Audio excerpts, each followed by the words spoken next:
षट्तिला एकादशी व्रत कथा। एक समय दालभ्य ऋषि ने पुलस्त ऋषि से पूछा कि हे महाराज, पृथ्वी लोक में मनुष्य ब्रह्म हत्या आदि महान पाप करते हैं, पराये धन की चोरी तथा दूसरे की उन्नति देखकर ईर्ष्या करते हैं, साथ ही अनेक प्रकार के व्यसनों में फंसे रहते हैं, फिर भी उनको नरक प्राप्त नहीं होता है। इसका क्या कारण है? वे न जाने कौन सा दान पुण्य करते हैं जिससे उनके पाप नष्ट हो जाते हैं। यह सब कृपा पूर्वक आप कहिए। पुलस्त मुनि कहने लगे कि हे महाभाग, आपने मुझसे अत्यंत गंभीर प्रश्न पूछा है। इससे संसार के जीवों का अत्यंत भला होगा। इस भेद को ब्रह्मा, विष्णु, रुद्र तथा इंद्र आदि भी नहीं जानते हैं, परंतु मैं आपको यह गुप्त तत्व अवश्य बताऊंगा। उन्होंने कहा कि माघ मास लगते ही मनुष्य को स्नान आदि करके शुद्ध रहना चाहिए। इंद्रियों को बस में करके काम, क्रोध, लोभ, मोह, अहंकार, ईर्ष्या तथा द्वेष आदि का त्याग कर भगवान का स्मरण करना चाहिए। पुष्य नक्षत्र में गोबर, कपास, तिल मिलाकर उनके कंडे बनाना चाहिए। उन कंडों से 108 बार हवन करना चाहिए।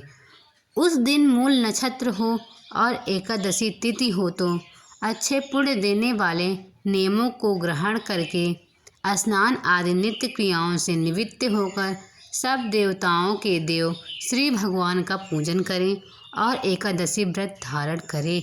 रात्रि को जागरण करना चाहिए। उसके दूसरे दिन धूप, दीप, नैवेद्य आदि से भगवान का पूजन करके खिचड़ी का भोग लगाएं। तत्पश्चात पेठा, नारियल, सीताफल या सुपारी का अर्घ्य देकर स्तुति करनी चाहिए। हे भगवान, आप तीनों को शरण देने वाले हैं, इस संसार सागर में फंसे हुए का उद्धार करने वाले हैं। हे पुंडरीकाक्ष, हे विश्वभावन, हे पूर्वज, हे जगपते, आप लक्ष्मी जी सहित इस तुच्छ अर्घ्य को ग्रहण करें। इसके पश्चात जल से भरा घड़ा ब्राह्मण को दान करें तथा ब्राह्मण को श्यामा गौ और तिल पात्र भी देना उत्तम है। तिल स्नान और भोजन दोनों ही श्रेष्ठ हैं। इस प्रकार जो मनुष्य जितने तिलों का दान करता है उतने ही 1000 वर्ष स्वर्ग में वास करता है। तिल स्नान, तिल का उपटन, तिल का हवन, तिल का तर्पण, तिल का भोजन और तिलों का दान, ये तिल के 6 प्रकार हैं। इनके प्रयोग के कारण यह षट्तिला एकादशी कहलाता है। इस व्रत के करने से अनेक प्रकार के पाप नष्ट हो जाते हैं। इतना कहकर पुलस्त ऋषि कहने लगे कि अब मैं तुमसे इस एकादशी की कथा कहता हूँ। एक समय नारद जी ने भगवान श्री विष्णु जी से यही प्रश्न किया था और भगवान ने जो षट्तिला एकादशी का महात्म्य नारद जी से कहा था सो मैं तुमसे कहता हूँ। भगवान ने नारद जी से कहा कि हे नारद, मैं तुमसे सत्य घटना कहता हूँ, ध्यान पूर्वक सुनो। प्राचीन काल में मृत्यलोक में एक ब्राह्मणी रहती थी। वह सदैव व्रत किया करती थी। एक समय वह 1 मास तक व्रत करती रही। इससे उसका शरीर अत्यंत दुर्बल हो गया। यद्यपि वह अत्यंत विद्वान थी तथापि उसने कभी देवताओं या ब्राह्मणों के निमित्त अन्न या धन का दान नहीं किया। इससे मैंने सोचा कि ब्राह्मणी ने व्रत आदि से अपना शरीर शुद्ध कर लिया है, अब इसे विष्णु लोक तो मिल ही जाएगा, परंतु इसने कभी अन्न का दान नहीं किया है, इससे इसकी तृप्ति होना कठिन है। भगवान ने आगे कहा, ऐसा सोचकर मैं भिखारी के वेश में उस ब्राह्मणी के पास गया और उससे भिक्षा मांगी। वह ब्राह्मणी बोली, महाराज, आप किस लिए आए हो? मैंने कहा, मुझे भिक्षा चाहिए। इस पर उसने एक मिट्टी का ढेला मेरे भिक्षा पात्र में डाल दिया। मैं उसे लेकर स्वर्ग में लौट आया। कुछ समय बाद ब्राह्मणी भी शरीर त्याग कर स्वर्ग में आ गई।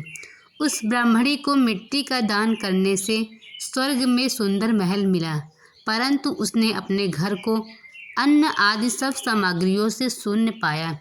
घबराकर वह मेरे पास आई और कहने लगी कि हे भगवान, मैंने अनेक व्रत आदि से आपकी पूजा की, परंतु फिर भी मेरा घर अन्नादि सब वस्तुओं से शून्य है। इसका क्या कारण है? इस पर मैंने कहा, पहले तुम अपने घर जाओ, देव स्त्रियां आएंगी तुम्हें देखने के लिए। पहले उनसे षठ तिला एकादशी का पुण्य और विधि सुन लो, तब द्वार खोलना। मेरे ऐसे वचन सुनकर वह अपने घर गई।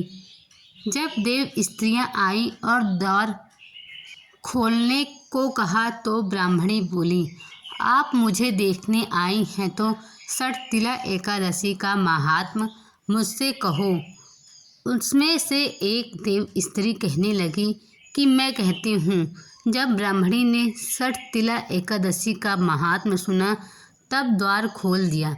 देवांगनाओं ने उसको देखा कि न तो वह गंधर्वी है और न आसुरी, वरन पहले जैसी मानुषी है।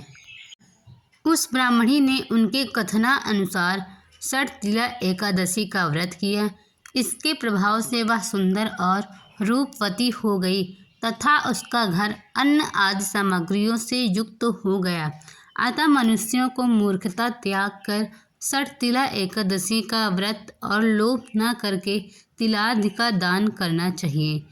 इससे दुर्भाग्य, दरिद्रता तथा अनेक प्रकार के कष्ट दूर होकर मोक्ष की प्राप्ति होती है। बोलिए विष्णु भगवान की जय।